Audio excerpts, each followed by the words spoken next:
You're listening to the Traffic and Conversion Show. I'm your host, Michelle Fernandez, and today is all about influencer marketing, answering all the burning questions like how do I reach out? How much is this going to cost me? Will it bring me sales? Today, I'm sharing how to launch an influencer marketing campaign, and it's much easier than you think. So stay tuned.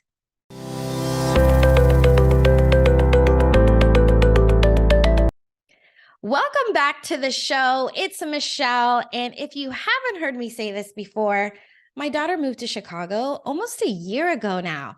She moved because she got this amazing, fabulous job at a big, much bigger than I thought PR firm. Now, when she told me what her role was, I was so intrigued and like almost fangirling a little bit. She's in the influencer marketing department. She actually matches brands with influencers, and it's so crazy cool. Now, just to be clear, everything that I'm sharing today is not breaching any private information from her firm. I would never, ever jeopardize her job. What happened is that I got so curious about this whole influencer marketing thing, as I'm always learning new strategies.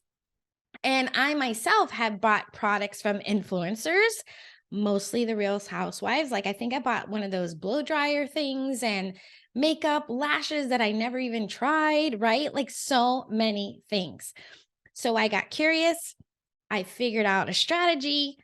Not that much information from my daughter because again, I didn't want to jeopardize her job or for her to be ever feeling like she's sharing any insider secrets. So today we're going to take a deep dive into the step-by-step from start to finish to build this influencer marketing campaign so you can build another powerful marketing strategy. Okay. So this is again, not necessarily counting on Facebook and them rejecting your ad or something like that, right?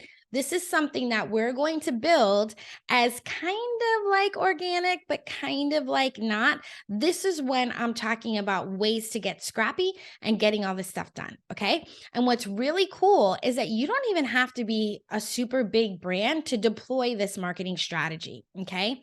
So it's like any other marketing strategy. You're going to set your goal and set your budget. You're going to research, right? You're going to reach out to the influencers. You're going to negotiate some terms and put a plan into action. And then, of course, track, diagnose, and see how the campaign performed. Okay. So let's dive into each one of these steps. The first one is you're going to set your goal, right? So why do you want to work with an influencer? Is it because you want to build brand awareness? Is it to strengthen your social engagement? Is it to build your list? Is it more sales? Maybe you're launching a new product, right?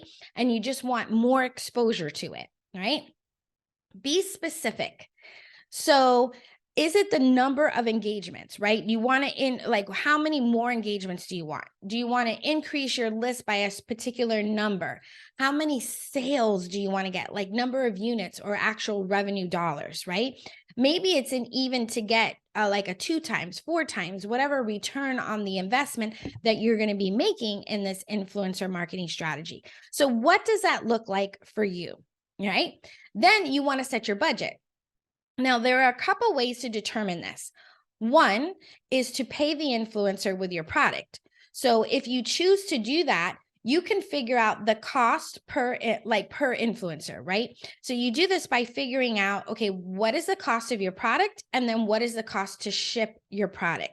So let's say to produce your product, it's like $15. And then the cost to ship it is $5, right? So then you would know, okay, I'm going to set aside $20 per influencer, right? So if you're like, okay, I need 10 influencers or I want to work with 10, then your budget would be 200, right? Okay, so that's like an easy way of doing this. So if you have some sort of a digital product or something like that, you would basically do the same thing. Now, remember, you can for the digital products, you can maybe offer access to a program or maybe have a coaching call with you, something like that, right? Get curious and figure out what that would look like for you. Now, if you're not going to pay the influencer with your product or service, come up with a budget as if you were running paid advertising, okay?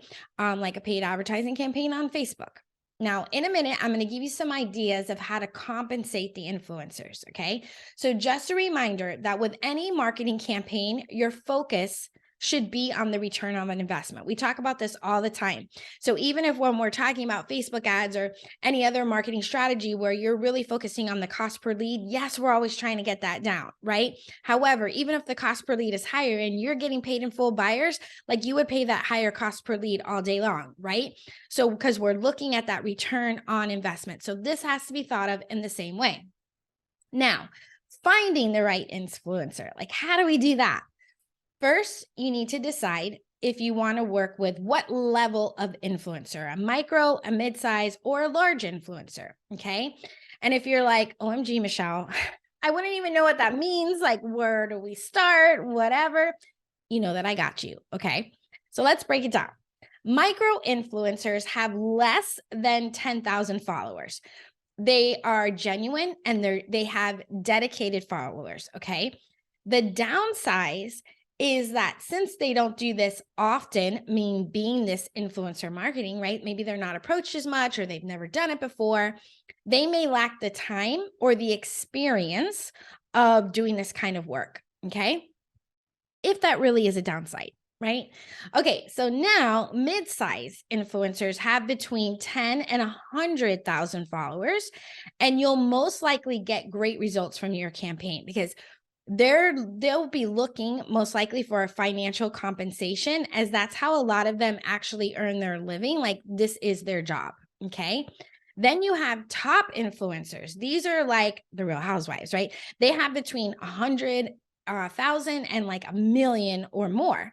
And they have such influence over their audience. It's almost like, like Oprah's like, read this book, and everybody runs out and buys the book, right? It's like that kind of influence.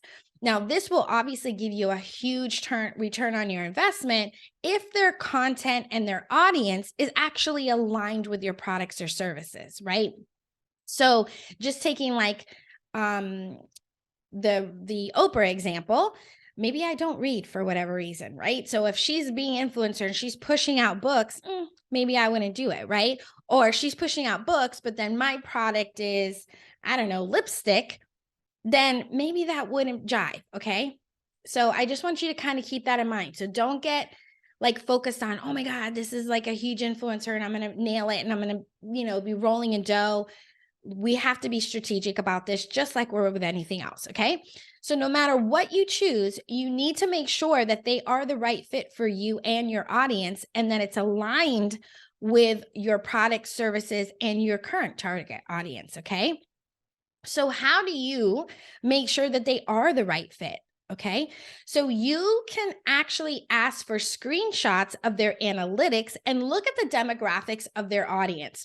So for example, if you can only sell your service or whatever products to people living in the United States, for example, and then you look at their analytics and the majority of their audiences is in the UK, then they just wouldn't be a right fit. Make sense? So no matter how big they are and all this great stuff, it's not a fit. Okay. So we need to also take our emotions out, go in for the data. Okay. Because like, for example, I would love to work with one of the Real Housewives. However, yes, their audience could be my audience, but we don't sell the same thing. Like we're not talking about the same thing. You see, like I would be all excited and fangirling. Yes, I would love to do that, but it's just not in my best interest. Make sense? Okay. Don't be shy about asking for this information because they get asked for it all the time, right? If this is how they're making their living, they know how it goes, okay? So now, how do you find the influencers? All you need to do is go on Instagram, right? You could search for hashtags and you can see like you want to search through like the top section when you go in search. This is a great place to start. However, it is limiting, right? Because we're only looking for hashtags, or it's very time consuming because as you're looking for stuff, it's like, oh, I can't find, or these people keep coming up the top and it's the same people, right? So I want to share 2 tools with you that you can do this. Dovetail is a tool that will help you find both Instagrammers and YouTubers, okay? Now, this platform will allow you to search keywords, locations, niches, and audiences.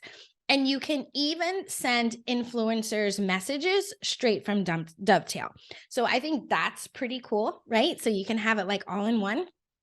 Now, if you want to find TikTok influencers, because as of this recording, I don't think that Dovetail, you can search TikTok. It's just Instagram, YouTube. Doesn't mean it's not to come.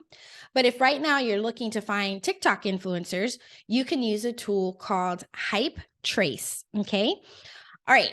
Now, number 4, how do you validate your influencers, right? Can you create the type of content that you're looking for? Okay. So I shouldn't say, can the influencer, or are they creating the content you're looking for? So go in and check out what kind of content that they're posting already. So what do I mean by this? So if you're looking for someone to do a review of a product, right? Like I just went to this spa and I got blah, blah, blah. Or, oh, I've been trying out this mascara and it lengthens and blah, blah, blah, right? So what does that look like for you? And are they already creating some of that content? Or is it just pictures or them holding it or doing a demo? Like all those kinds of things is what you want to be looking at, okay? Then the next step is reaching out. This is where you step up as the CEO that you are, meaning you are not going to allow fear to get all up in your head. You are not going to be fangirling, right? You are not going to allow that inner mean girl to say, oh my gosh, they have so many followers. They must get hundreds of DMs. I'll get lost in there. Or, I'm going to reach out and they're never going to respond to me because I'm just a small fish in a big pond, right? Trust me, you got this. Remember to be friendly, clear on what you're asking for, and be firm, right? Because you have something, if you have any doubt or shyness in what you're wanting them to push, how do you expect them to follow through with your vision or to be sold, if you will, and to speak your brand out to other people if you're not like so excited about it or have that vision, that belief and everything in your product? You can't expect somebody else to. Okay. All right. So here's some inspiration of how to approach the influencer. You can easily say like, hey there, my name is Michelle. I'm the marketing manager, social media manager, whatever your role is for XYZ company. I came across your Instagram profile after seeing your review of blah, blah, blah, right? Whatever you're selling. And I really love how in-depth you described blah, blah, blah, right? Okay. So after watching, I wanted to reach out to you to see if you'd be interested in trying our new collection.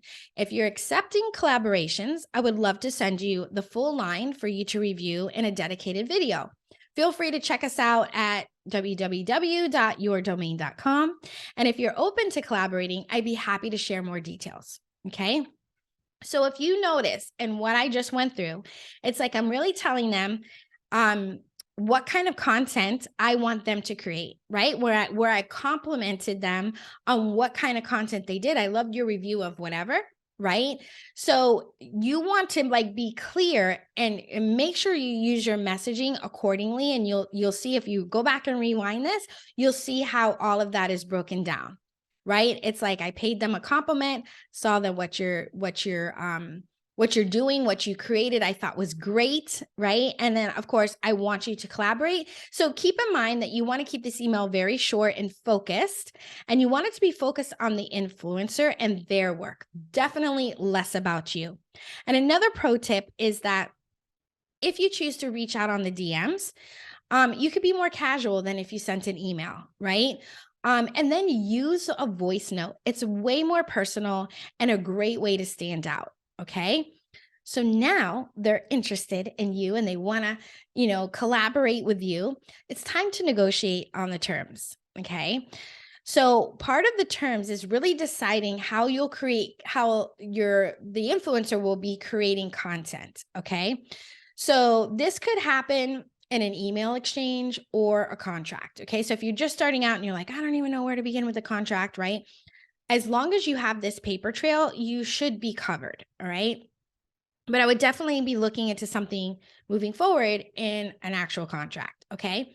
So what kind of content do you want them to create? Is it a YouTube video, right? Is it a Instagram story? Is it a feed post, blog post, right? And then even dialing deeper, what benefits or features are to be highlighted. Okay, so you basically want it as clear as possible as what needs to be fulfilled, both in how many times they're posting, what kinds of posts, what kind of content that they're going to be talking about. Okay, give them some creative freedom, because you chose them because they're good at what they're doing, right? So if you micromanage or you give this whole script, it's not going to come out as genuine as if they were doing it on their own. Okay, so then the results might be skewed. Okay, then you want to discuss timeline, right? So firstly, do you want to see a first draft of whatever they're creating? I would highly suggest that, just to make sure it's aligned with what you're doing. You don't want to just give them free for all, and then what if it's not even your product? What if they accidentally review another product, right? So I would be looking at that. Definitely have a date of when this is going live. So that way it keeps everybody on track with their timeline, and then they know what is what. Okay. Then come to an agreement as to how they are going to mention you. So again, this is all still in the content, whether it's on the video, maybe your name comes up on the screen, maybe in the description of the post, they tag you, maybe there's a link somewhere, right? They should have a very clear call to action in everything that they do. Okay. Then you also want to agree on the compensation, right? So if you're actually going to pay, depending on the type of influencer, you can say, hey, what are your rates? Or can you send me your rate card? Right. Now, if you don't have a budget, remember, we're talking about the exchange of value. So you can do it either way, right?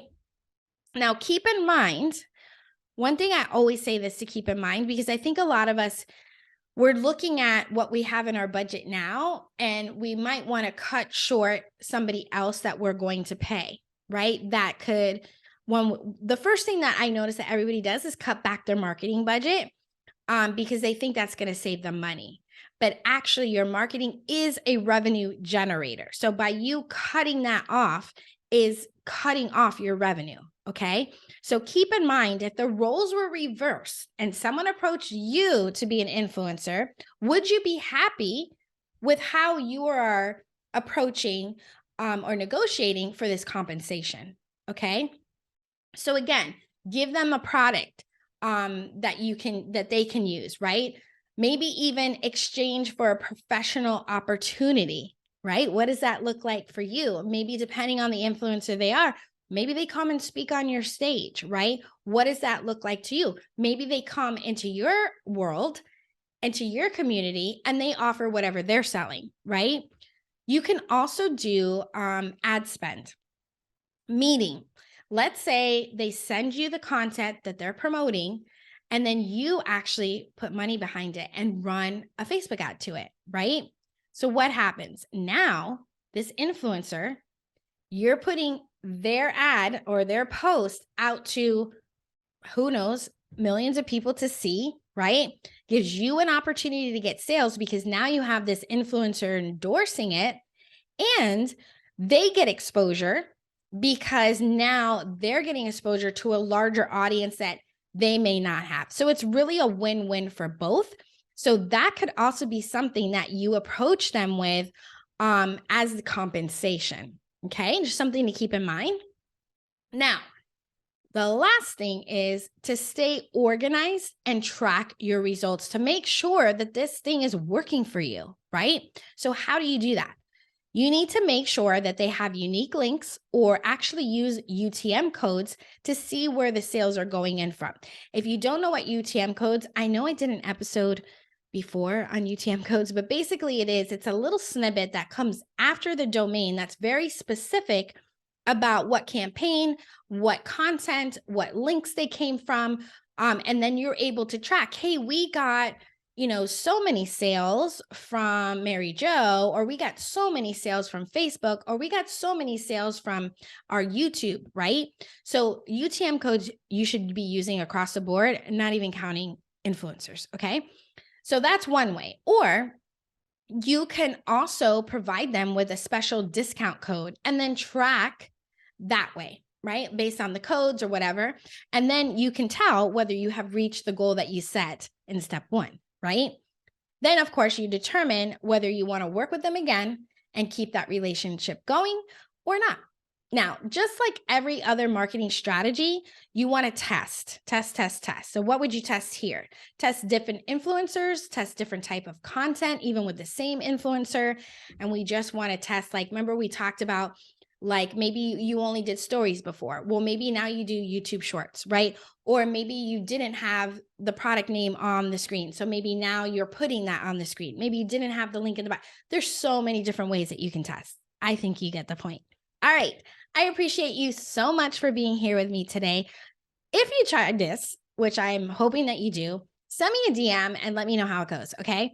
Cheers to getting started with influencer marketing. Until next time, let's grow your business together.